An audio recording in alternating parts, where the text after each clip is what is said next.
इन dinosaurs का जन्म एक ज्वालामुखी धमाके से हुआ था। सुनकर अजीब लगेगा, लेकिन यही सच्चाई है।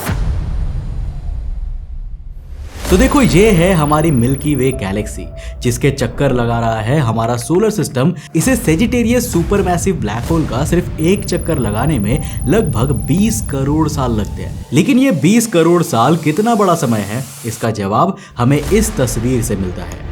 ये कोई दूसरा ग्रह नहीं, बल्कि हमारी पृथ्वी ही है, जिसमें आज से 20 करोड़ साल पहले केवल एक जमीन का टुकड़ा पैंजिया और एक अनंत महासागर पैंथालासा मौजूद था। लेकिन उस समय की पृथ्वी की एक डरावनी सच्चाई भी थी। यहाँ जीवन काफी कम था, और जो था भी वो केवल पैंजिया के तटीय इलाकों तक ही सीमित था।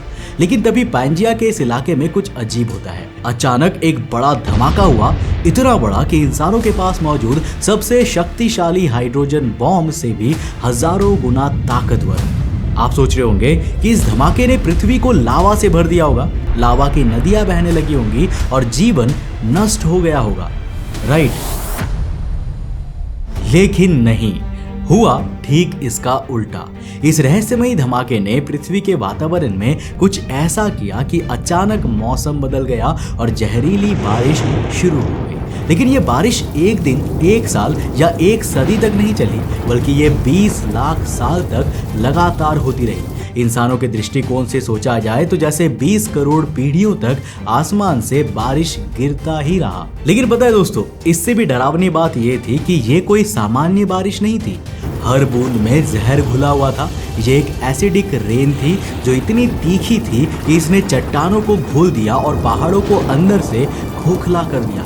उस समय आसमान से लगातार बिजली कड़कती रहती थी और धरती पर हर तरफ सिर्फ 2 आवाजें गूंजती थी, मूसलाधार बारिश की और जंगलों में शिकार करते इन विशालकाय मॉन्स्टर्स यानी कि डायनासोर्स। जी हाँ, आपने सही सुना।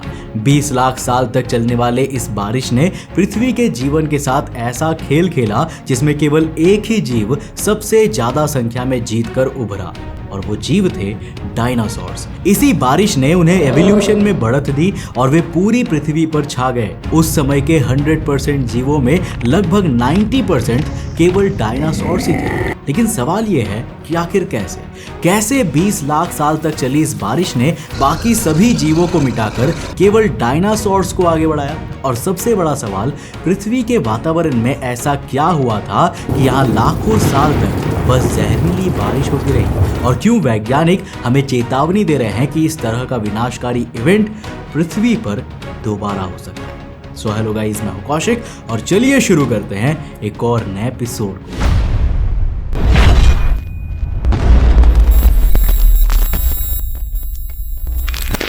दोस्तों, वीडियो में आगे बढ़ने से पहले जिस तरह आप मेरे साथ YouTube पे कनेक्टेड हो रहा, मैं चाहूंगा कि आप उसी तरह मेरे साथ Instagram पे भी जुड़ जाओ। ये है मेरे Instagram का user handle, link description box में है, जाके फॉलो कर लेना।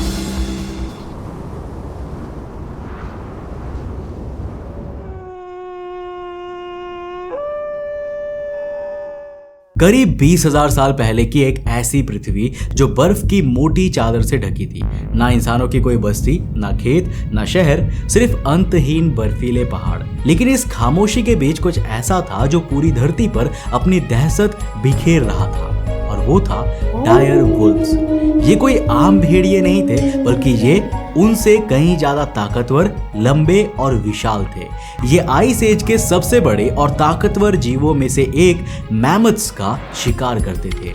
इनके सामने आज के शेर और चीते का टिक पाना लगभग नामुमकिन था। लेकिन इतनी ताकत होने के बावजूद क्या आज ये हमें पृथ्वी पर दिखते हैं? वेल, जवाब है नहीं। क्योंकि पृथ्वी ने उन्हें जिस समय और एनवायरनमेंट में एवोल्यूशन के दौरान ताकत दी थी, वही ताकत बदलते वातावरण के साथ ही गायब हो गई और ये जीव पूरी तरह से एक्सटिंक्ट हो गए। और ये चक्र पृथ्वी के इतिहास में बार बार दोहराया गया है। हर कुछ लाख सालों में पृथ्वी के वातावरण में एक ड्रास्टिक बदलाव आता है जो पुराने जीवों को मिटाकर या इवॉल्व करके नए जीवों की रचना करता है जो उस एनवायरनमेंट में सरवाइव कर सके। और ऐसा ही कुछ हुआ आज से लगभग 200 मिलियन साल पहले, जब पृथ्वी पर एक बटरफ्लाई इफेक्ट ने न सिर्फ धरती को 20 लाख साल तक चलने वाली जहरीली एसिडिक रेन में झोंक दिया, बल्कि पुराने जीवों को हटाकर उनकी जगह नए और खूंखार जीवों की रचना भी की, यानी कि डायनासोर्स की। तो अब हम चलते हैं आज से 200 मिलियन साल यानी कि 20 करोड़ साल पीछे। कल्पना करो एक ऐसी धरती की जहां आसमान बिल्कुल साफ है, ना कोई बादल, ना तेज हवाएं, बस पत्थर को भी पिघला देने वाली असहनीय गर्म सूरज की किरणें। यही था पैंजिया यानी पृथ्वी का सबसे बड़ा सुपर कॉन्टिनेंट। इसके कारण पैंजिया का ज्यादातर हिस्सा पूरी तरह से बंजर और सूखा था, जहां बारिश लगभग ना के बराबर होती थी। जानवर और पौधे सिर्फ उन्हीं जगहों पर जीवित थे जहां थोड़ा बहुत पानी किसी तरह से रुक पाता था, और ये क्षेत्र ज्यादातर पैंजिया के तटीय इलाकों में थे। लेकिन यही सूखा और वीरान नजारा अचानक बदलने वाला था। अब इस भयंकर सूखे के बाद पृथ्वी के जीवों को बारिश का एक वरदान मिलने वाला था, या शायद मुझे कहना चाहिए एक श्राप, क्योंकि इस बारिश ने कुछ समय के लिए भले ही उस युग के जीवों को राहत दी, लेकिन फिर इसका भयानक रूप सामने आया जब यही बारिश उनके लिए अनंत बाढ़ बन गई, जिसने उनके परिवारों और उनकी प्रजातियों को डुबोकर इतिहास से मिटा दिया। लेकिन आखिर ये भयंकर बारिश पृथ्वी पर क्यों और कैसे शुरू हुई? वह लगभग 300 मिलियन साल पहले कार्बोनिफेरस पीरियड के दौरान पृथ्वी की सतह के नीचे एक अदृश्य खेल चल रहा था। गर्म मैग्मा जो धरती के कोर से उठता है, गुब्बारे की तरफ फटने के लिए दबाव बना रहा था। इस दबाव ने सबसे पहले पैंजिया के रैंजिलिया नाम के क्षेत्र में जमीन को तोड़ दिया। यहाँ से लावा की नदियां बहने लगी जो हजारों किलोमीटर तक फैल गई। ये कोई साधारण ज्वालामुखी नहीं था, बल्कि एक फ्लड बैसाल्ट इरप्शन था, धरती का सबसे खतरनाक विस्फोट जो हजारों सालों तक रुक रुक कर चलता रहा। जब ये इरप्शन हुआ तो सिर्फ लावा ही नहीं निकला, बल्कि आसमान में कार्बन डाइऑक्साइड और सल्फर युक्त गैसेस भी भर गई। इसका असर इतना भयानक था कि उसने तुरंत लगभग 30% मरीन लाइफ की जान ले ली। लेकिन कहानी यहीं पर खत्म नहीं हुई। अब पृथ्वी से 99% जीवन समाप्त होने वाला था और सिर्फ 1% जीव सरवाइव करके भविष्य में जीवन को आगे बढ़ाने वाले थे। Dragon flies, millipedes, spiders, mammals और डायनासोर्स। और इस मास एक्सटिंक्शन के बाद पृथ्वी डायनासोर्स के लिए सबसे फेवरेबल हो गई। रैंजिलिया के इरप्शन के कुछ समय बाद एक और बड़ा खतरा सामने आया। इस एक्सप्लोजन से निकली कार्बन डाइऑक्साइड और मीथेन गैसेस ने धरती को एक ग्रीन हाउस की तरह ढक दिया।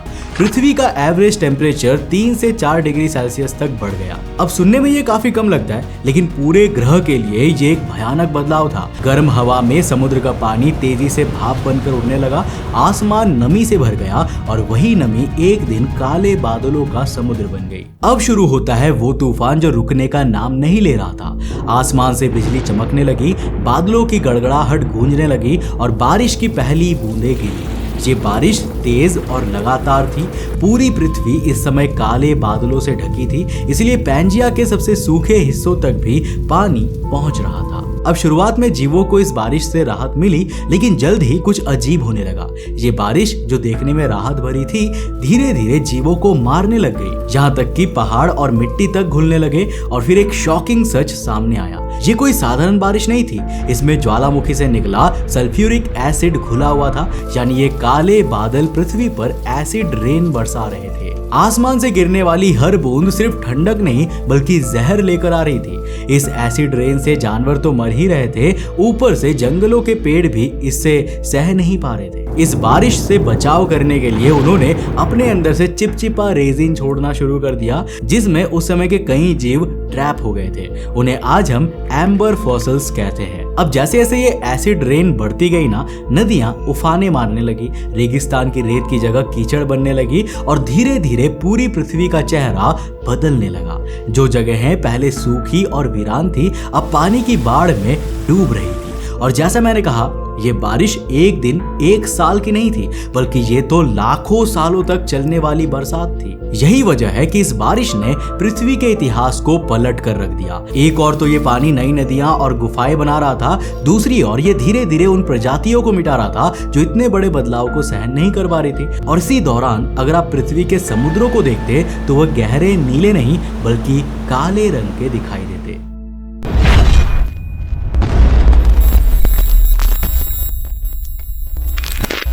कल्पना करो कि करोड़ों साल पहले का समुद्र कैसा दिखता होगा, साफ, नीला और जीवन से भरा हुआ। लेकिन इस 20 लाख साल तक चलने वाली बरसात ने मिट्टी और पत्थरों को इतना इरोड करके नदियों में मिलाया कि नदियां पूरी तरह काली पड़ गई। वही मिट्टी, रेत और एसिड से भरा पानी अब समुद्र में पहुंचा तो धीरे धीरे वो नीला समुद्र भी काला बनने लगा। पानी इतना गाढ़ा और गंदा हो गया कि सूरज की रोशनी अब समुद्र की गहराई तक पहुंच ही नहीं पाती थी और फिर शुरू हुआ जीवन का डूबना। तो देखो, सबसे पहले चोट खाई कोरल रीफ्स ने। यही वो जीवन की कड़ी थी जिस पर उस समय कई प्रजातियां निर्भर करती थी।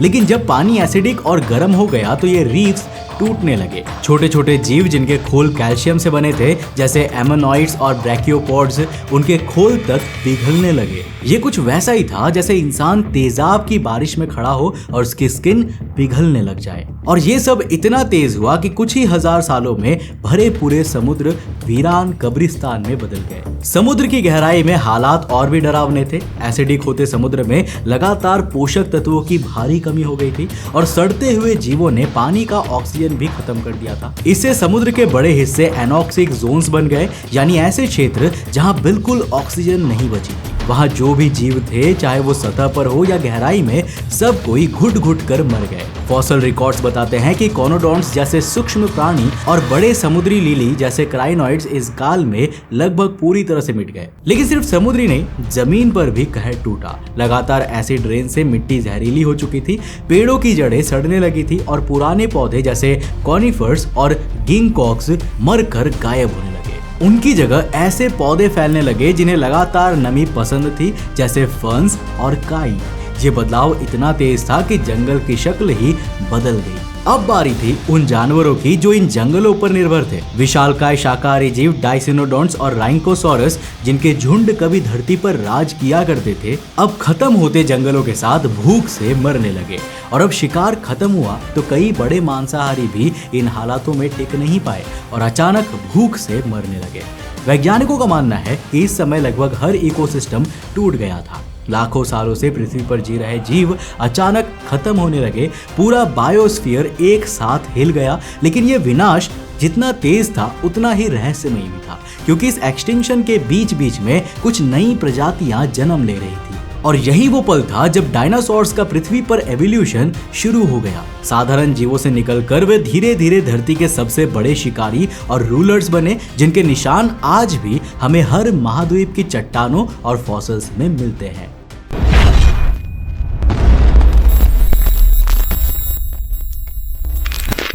तो कहानी की शुरुआत होती है हेराइरोसॉरस से।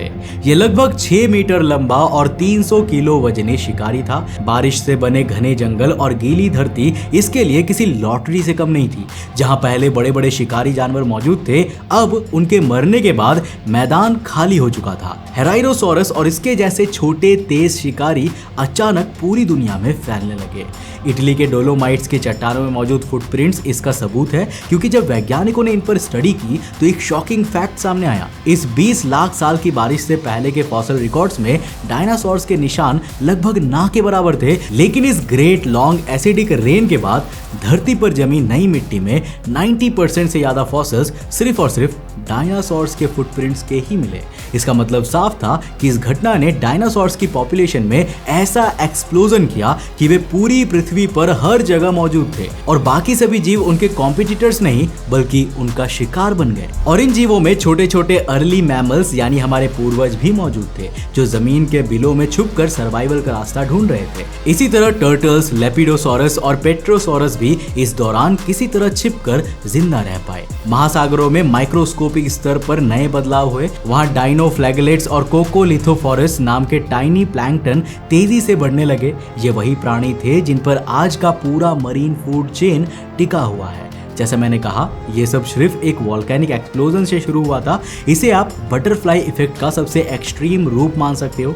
अगर वो एक्सप्लोजन ना हुआ होता तो ना तो डायनासोर्स का एवोल्यूशन शुरू होता और ना ही मैमल्स का। यानी शायद उस 20 लाख साल की बरसात के बिना ना हम इंसान होते और ना ही हमारे पैरों के नीचे दबे डायनासोर्स के फॉसिल्स। यूरोप और ब्रिटेन में ट्रायासिक काल की गुफाएं आज भी मौजूद है, जो उस बारिश के एसिड से बनी थी। समय के साथ यही केव्स नए जीवों के हैबिटेट्स बने, छोटे जीवों के छुपने की जगह और एवोल्यूशन के लिए नए रास्ते। लेकिन इस पूरी कहानी का सबसे बड़ा लेसन हमारे लिए आज है, कार्नियन काल में वोल्केनो से निकली कार्बन डाइऑक्साइड और सल्फ्यूरिक गैसेस ने पृथ्वी को महाप्रलय में झोंक दिया था। 20 लाख साल तक एसिडिक रेन्स हुई और कई स्पीसीज हमेशा के लिए मिट गई।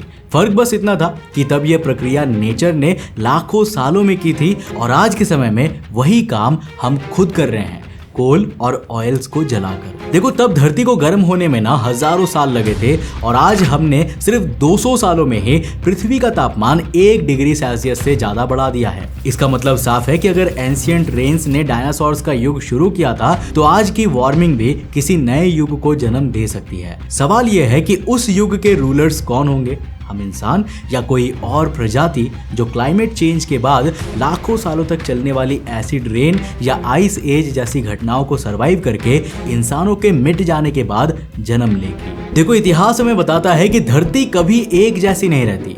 हर बार जब जब केओस आते हैं ना, जीवन नए विनर्स को चुन लेता है। कार्नियन प्लूवाइल इवेंट ने डायनासोर्स को दुनिया का मालिक बना दिया था। 166 मिलियन साल तक उन्होंने राज किया जब तक अगली आपदा ने उन्हें मिटा नहीं दिया। और अब लाखों सालों बाद वही अर्थ फिर से टिपिंग पॉइंट पर खड़ी है और शायद इस बार मिटने की बारी हमारी है, हम इंसानों की। वैसे आपको क्या लगता है, क्या हम इस बार सरवाइव कर पाएंगे या एवोल्यूशन की अगली लॉटरी में हमारा नाम मिटा दिया जाएगा?